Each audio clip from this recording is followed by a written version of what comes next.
All right, I am back with a brand new review for Ahsoka Episode 6, which is streaming exclusively on Disney+. And this episode is entitled Far, Far Away. And it was aptly titled, I will tell you that. The opening is interesting.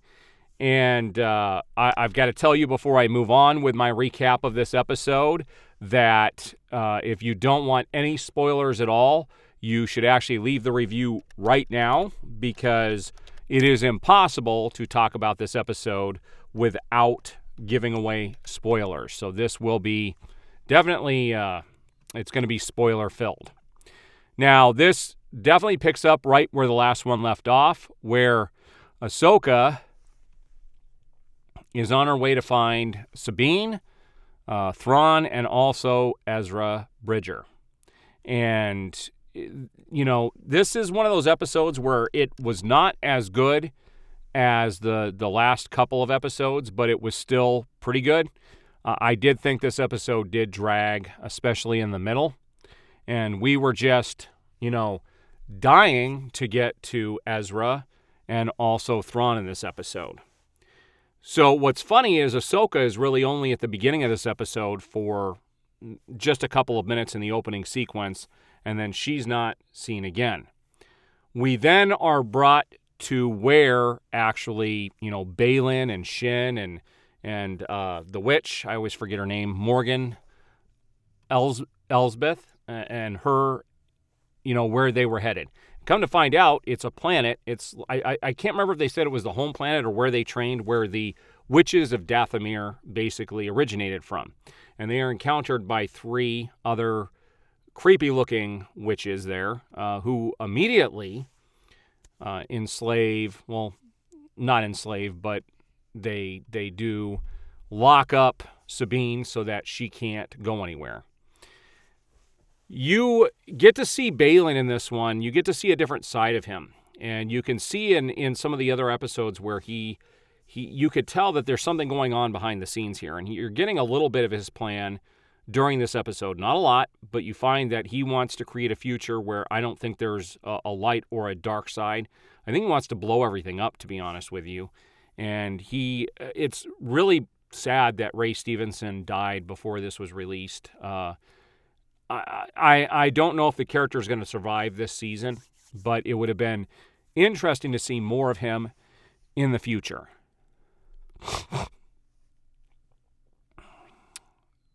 What it boils down to in this episode is that Thrawn does show up at the tower where the witches are, where they reside. And we could see that he's amassed his army, or has what's left from, when he left with Ezra. And we don't know what happened with him and Ezra. You don't find out in this episode either. All we know is that they were separated when they got here. That's all that we know, because Thrawn makes it very well known that he hasn't, or that he does not know anywhere where, Ezra is, but he basically gives them a direction that they can go in to find him, but he doesn't know exactly where they're at. Thrawn, it was interesting to see Thrawn brought to life. It is by the actor who voiced him in Rebels. And, I read the Thrawn trilogy back when those books were first released, the Timothy Zahn books. I love those stories. I own the comics for those as well. And it was interesting to see Thrawn brought to life. He isn't the guy I would have chosen. He's got a great voice for it. But the guy who played Malfoy's dad in the Harry Potter movies is who I always envisioned as being Thrawn. And Thrawn's a little pudgy in this episode. It was a little weird to see him a little rounded, which was interesting.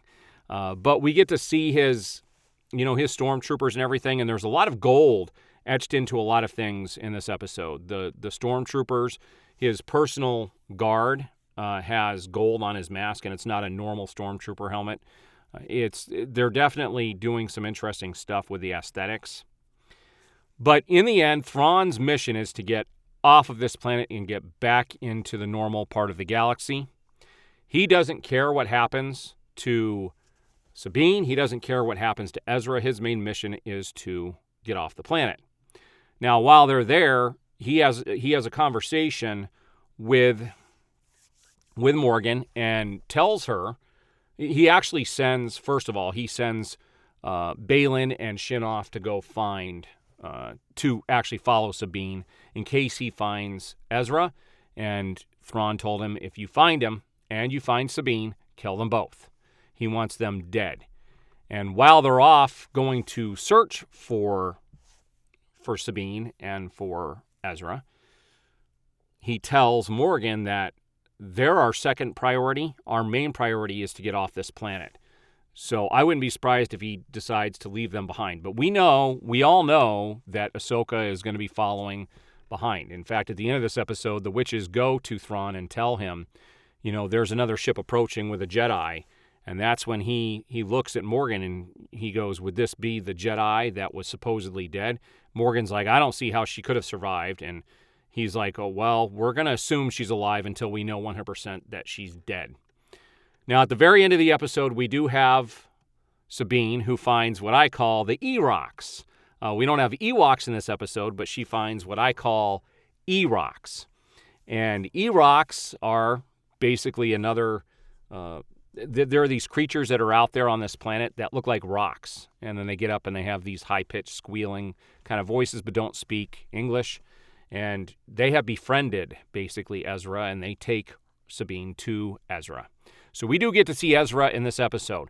And I was really hoping that something would have happened at the end of the episode because they are being trailed by Balin and Shin, that we would have seen a confrontation between them and we would have been able to see some pretty cool Jedi action, some lightsaber fights and some other things, because we've seen that Sabine can hold her own against Shin. Shin has not been fully trained as a Jedi, and in this episode, Balin even makes mention that he trained her to be more than just a Jedi, which is interesting because I haven't seen anything that would suggest that she's more than a Jedi, that she has powers greater than a Jedi, but I don't know what he means by that other than maybe her mission is more than what a Jedi would have been, as far as a mission goes. But she's cutthroat, so that is quite interesting. It was a weird statement by him. But we're going to see where this leads. We've got 2 more episodes. We've got Ahsoka on her way to the planet. The witches are all aware of it. We've got Ezra, who wants to get off the planet. He let Sabine know that he wants to leave, and he's hoping to. She thinks they're stranded there because she already knows, and Thrawn did warn her that if you leave, we're going to leave when we're ready. We're not waiting for you. And so, obviously, he doesn't expect them to come back. So this is an interesting episode. It was not my favorite episode of the season, but I did enjoy it more than the first 3. I think these back 3, the second half of the season, has been way better than the first 3. But we have 2 more episodes to go, and it's going to be interesting to see where this does end up at the end of the day. Personally, I think Thrawn is going to make it back. They're not going to be able to stop him. But it's going to be interesting to see what happens to all these secondary characters. I don't know what's going to happen with Sabine. I don't know what's going to happen with Ahsoka, with Balin especially, Shin. I want to find more out about Balin. I want to find out what he's up to. We already know what Thrawn wants to do. And from what I understand, Disney is going to make Thrawn the big bad guy for whatever they're doing with all of these different shows, that he's going to be the main bad guy moving forward. So... all right, so there's kind of my recap of this episode. I enjoyed it, not as much as the other ones. I would probably, I gave the other episodes probably 4 to 4.5. I'd give this one a solid 3.5. I thought it could have moved. It definitely could have moved forward a little bit more. It was not on the level of the last 2. Still written by Dave Filoni, but it wasn't directed by Dave Filoni this week. And it'll be interesting to see if he's going to be back for the last 2 episodes. Let's see episode 7. Let's see if they have this listed here on IMDb. So it does not list who directed what at this stage. Episodes 7 and 8 are listed on IMDb, but they do not list what's involved with those. So I don't know who wrote or... well, obviously, Dave Filoni wrote all of the episodes for the season, and it shows, but they weren't all directed by him, and I really wish he would have directed all of them. I think it would have been phenomenal. So there's my recap and my review on Ahsoka, Episode 6, which was called Far, Far Away. The end of this season is shaping up to be something pretty cool. I do look forward to it. I do appreciate the support. We will see you guys on the next recap.